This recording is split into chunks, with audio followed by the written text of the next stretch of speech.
I can announce this government will begin the biggest sustained increase in defence spending since the end of the Cold War. Britain is back on a war footing, but apparently in threadbare shoes. The combat power that the British Army can bring to bear is much, much less than it has been able to. It's now its smallest size since the Napoleonic era, losing more people than it's recruiting. Reversing course would require a level of sustained investment that eclipses the timeline of the current Prime Minister's administration.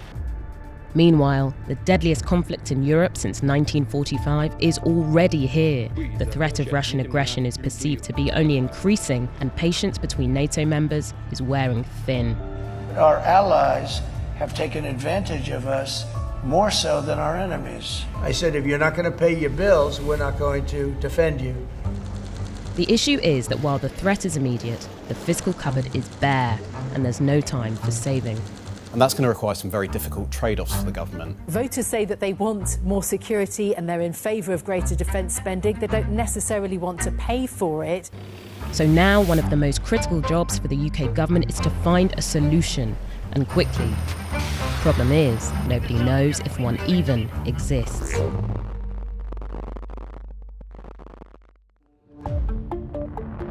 Security experts now believe Britain is incapable of defending itself against a ballistic missile attack. That may come as a surprise. There is this significant gap between Britain's rhetoric and reputation and its actual military capabilities. The reputation of the UK Armed Forces has historically been very high. However, that reputation has been steadily declining over probably the last 2 decades. In Iraq, especially in 2009, the US had to come south and actually support the Iraqi forces and effectively bail out UK troops. And the same happened in Afghanistan.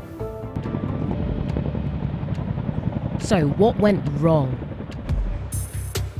There were a number of shortfalls within the UK military, both in the maritime and land domains.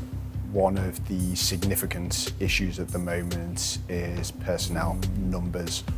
The Labour government did, when it last left office in 2010, leave the army with around 100,000 personnel. But that was already a decline, and a government strategic defence and security review in 2010 and 2011 concluded further cuts were warranted. Personnel numbers plummeted. The current target strength is 72,500, but if you actually take it on available strength, it's around 55,000. But actually retention is the most important because you're losing trained personnel, potentially with operational experience. Poor housing stock makes soldiers leave early, and that is a key risk for the government. Troop shortages are just the start. A key point of the government's latest Strategic Defence Review, published in June, set out plans for Britain to return to warfighting competitiveness. That includes addressing low ammunition reserves and sluggish, outdated procurement cycles. The UK has very high-end equipment in terms of anti-submarine warfare capabilities, long-range strike capabilities as examples. The issue is there's just not enough of them. If you don't have enough of these systems, you can't effectively train on them. Dwindling numbers of troops, tanks and training are the result of underinvestment by successive Conservative governments. But Britain is a member of the G7 and one of the richest countries in the world. So where did all the money go? Since 1955, there's been a correlation between the UK's ballooning health and welfare bill and cuts to defence spending. And some economists have called that the peace dividend, where reductions in the amount spent on defence has been recycled into other areas. Possibly lower taxes, possibly higher spending on other areas, one of which is health. That's what you're seeing here. As a share of GDP over the last 7 decades, the UK's military expenditure has decreased, while spending on healthcare has gone the other direction. This is that so-called peace dividend in action. In the 50s, you had defence spending at 7.5% of GDP and health spending at around 3% of GDP. You can almost flip those numbers around now. Those percentages now pose as much of a problem for Britain as they do a priority for NATO. And for the superpower that accounts for 2/3 of the alliance's defence spending. The North Atlantic Treaty Organization was assembled in 1949 to protect Western Europe during the Cold War. Member nations pledged to uphold a collective defence, meaning an attack on one is essentially an attack on all, and thus a greater risk to potential aggressors. 12 initial members grew to 32 today, each agreeing to defence expenditure equal to a percentage of GDP. The last NATO Defence Industrial Pledge was agreed at the Wales Summit in 2014, which was to spend 2% by 2024, which just over 2/3 of allies do now. Some contribute more. Poland spends 4%, a little over 4% of GDP, and the US as well spends 3.4% of GDP on defence. Like Britain, nearly all countries spend less than they once did, as Cold War brinkmanship gave way to burger chains across former Soviet heartlands. But that's all changed now.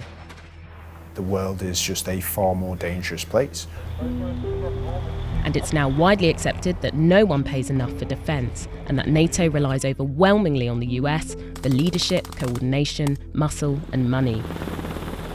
2% is a start, as President Trump has said, but it's not enough. More like 5%. This kind of rhetoric has only grown louder since Donald Trump returned to the White House. It's not a coincidence that the UK Prime Minister Keir Starmer announced that he would ramp up defence spending in the UK just weeks after US President Donald Trump entered office.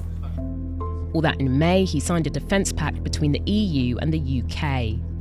But as we've seen, Britain has decades of making up to do, munition stockpiles to replenish, soldiers and reservists to recruit, and we haven't even mentioned things like these: nuclear submarines or AI-guided drones and cyber defence. So what's the plan? In June, UK Chancellor Rachel Reeves committed to greater spending on defence. Defence spending will now rise to 2.6% of GDP by April 2027, including the contribution of our intelligence agencies. The government announced that it would be paid for by a reduction in spending on foreign aid.